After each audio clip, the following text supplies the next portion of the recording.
모험을 시작하겠습니까? 작은 섬의 작은 나라의 작은 이야기. 어느 날 작은 소문이 어딘가에서부터 시작되었습니다. 작은 소문은 점점 부풀어져 나라 전체가 떠들썩거렸습니다. 왕은 3명의 젊은이를 왕궁에 불렀습니다. 소문을 알고 있는가? 네, 보물지도가 있음 어디엔가 있다는 그대들에게 보물지도를 찾는 일을 맡길 것이다. 이를 위해 걸맞는 직업을 부여하겠다. 제일 먼저 나선 것은 마을에서 가장 몸짓이 큰 남자였습니다. 저는 힘이 셉니다. 멋있는 전사가 되게 해주십시오. 다음으로 나선 것은 마을에서 제일인 미인이었습니다. 저는 세련된 마법사가 되고 싶어요. 왕이 하늘의 소원을 빌자 몸집이 큰 남자와 미인은 전사와 마법사가 되었습니다. 남은 건 뭐지? 용사, 현자, 마법전사와 요양보호사. 요양보호사? 글쎄 이건 무엇인고? 왕은 읽고 있던 서책을 닫고 젊은이에게 물어봤습니다. 그대는 무엇이 되고 싶은가? 그대가 잘하는 것은 무엇인가? 네, 죄송합니다. 저 둘이 무사히 다치지 않고 돌아왔으면 좋겠다고 멍하니 생각하고 있었습니다. 왕은 하하하 하고 크게 웃었습니다. 그대는 아직 정해지지 않았구나. 딱 보니 돋보이는 직업은 맞지 않다고 본다. 그렇지, 그대는 요양보호사가 좋겠군. 어떤 일을 하는지는 모르지만 태평한 그대에게는 분명 딱 어울릴 것이야. 2명은 벌써 출발했다. 자, 가도록 해라. 그렇게 말하고 왕이 하늘의 소원을 빌자 따뜻한 빛이 뒤덮였습니다. 젊은이는 요양보호사가 되었습니다. 그런데 나는 전사님처럼 힘도 없고 마법사님처럼 마법도 못 쓰는데 요양보호사란 뭐지? 야! 도도도도도도! 우지끈 보물지는 어디에 있어? 지름길로 가자! 전사는 나무를 쓰러뜨리며 숲을 쭉쭉 나아갔습니다. 해안에는 마법사가 있었습니다. 바다 너머에 저 동굴이 수상한데 배가 없으면 갈 수 없잖아. 마법사는 주문을 외우더니 바다를 굳혀서 길을 만들었습니다. 요양보호사는 느긋하게 정처 없이 걸어갔습니다. 어느 때는 예쁜 꽃을 따거나 또 어느 때는 흙탕물에서 넘어지며 중간에 해야 할 일을 잊어버릴 뻔하기도 했지만 오늘은 날씨가 좋네 하고 웃으며 또 천천히 걸어갔습니다. 그런 그의 어깨에 아기새가 앉았습니다. 오, 아기새야 안녕? 인사를 하자 아기새는 슬픈 듯이 말했습니다. 우리의 숲이 부서졌어. 좋아, 그럼 내가 묘목을 심을게. 몇 년이 걸릴지 모르지만 너희들이 안심할 수 있는 장소를 만들자. 또 보자, 약속이야? 그러고 한동안 걸어가 보니 바다 냄새가 나기 시작했습니다. 그리고 그곳에서 소리가 들렸습니다. 여기요! 여기요! 물고기들이 슬픈 듯이 말했습니다. 우리의 바다가 굳어버렸어.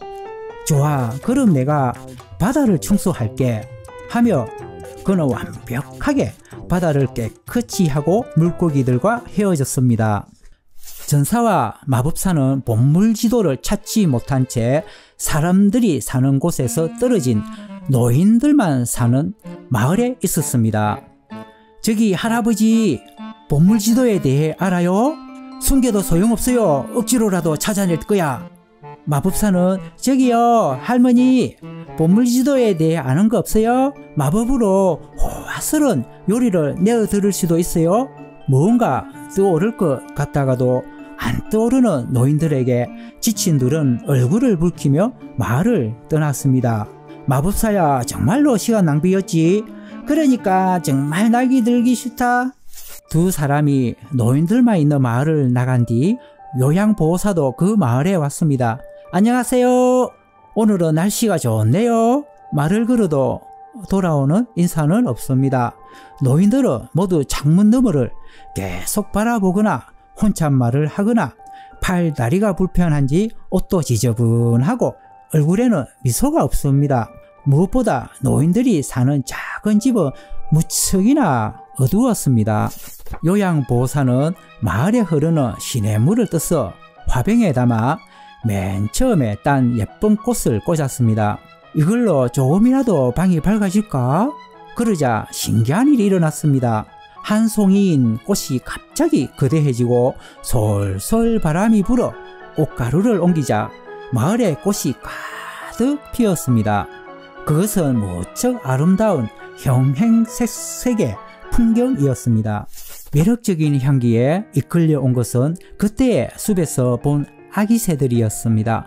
어머, 이렇게 아름다운 마을이 있다니 있잖아요. 저번 일에 대한 답례로 맛있는 나무 열매들을 챙겨왔어요. 아기 새야 고마워. 다음으로 찾아온 것은 그때의 물고기들이었습니다. 어쩜 이렇게 탐스러운 냄새가 나더니 있잖아. 저번 일에 대한 답례로 반짝반짝한 조개를 가져왔어. 물고기야 고마워. 그러자 문득 어떤 할머니가 아기가 나무 열매 스프를 좋아해서 자주 만들어 주었던 일을, 어떤 할아버지는 첫사랑에게 머리핀을 선물해 주는 일을 모두 각자의 옛 기억을 떠올려 조금씩 천천히 아주 기쁜 듯이 이야기해 주었습니다. 그 이야기들은 무척 재미있고 근사했으며 가끔은 슬프고 사랑스러웠습니다. 그러고 난 후 요양보호사는 이 마을에 살기 시작했습니다. 청소를 하거나 더러워진 옷을 빨거나 같이 산책을 하거나 몸이 불편하신 노인을 번쩍 들거나 마법처럼 현란한 솜씨로 마술을 보여주며 즐겁게 해주었습니다. 매일매일이 바빴지만 그들의 싱글벙글한 미소를 보면 꼭 안아주고 싶어졌습니다. 언젠가는 사라져야 하는, 언젠가는 이별해야 하는, 죽는다는 것. 그렇게 다정한 할머니도, 그렇게 고집불통인 할아버지도 천국으로 떠나버렸습니다. 그래서 요양보호사는 하루하루를 소중히 여기게 되었습니다. 그리고 생각했습니다. 내가 할 수 있는 일이 있다면 무엇이든지 이뤄드리고 싶다고, 그리고 말했습니다. 마지막 날 하루까지도 웃어 주셨으면 좋겠다고. 그러던 어느 날 노인들은 툭 말했습니다. 미안해, 뭐든지 금방 잊어버렸어. 무엇을 먹었는지, 무엇을 말했는지, 너의 이름조차도. 요양보호사는 조금 부끄러운 듯이 사실은 저도 왕께서 무엇을 부탁하셨는데 그게 전혀 기억이 나질 않아요. 그런 그에게 노인들은 한박 웃음을 터뜨렸습니다. 쭈글쭈글한 미소는 얼굴에 무수한 선을 그렸고 그건 마치 지도와 같았습니다. 그날 밤 평소보다 늦게까지 따스한 불빛이 마을을 비췄습니다. 그러던 어느 날 마을에도 작은 소문이 떠돌기 시작했습니다. 전사와 마법사가 드디어 보물지도를 발견하여 수많은 검은 보화를 가지고 왕궁에 돌아갔습니다. 왕은 아주 기뻐하여 화려한 축제가 며칠간 계속되었다고 합니다. 끝! 안녕! 오늘도 좋은 날씨네.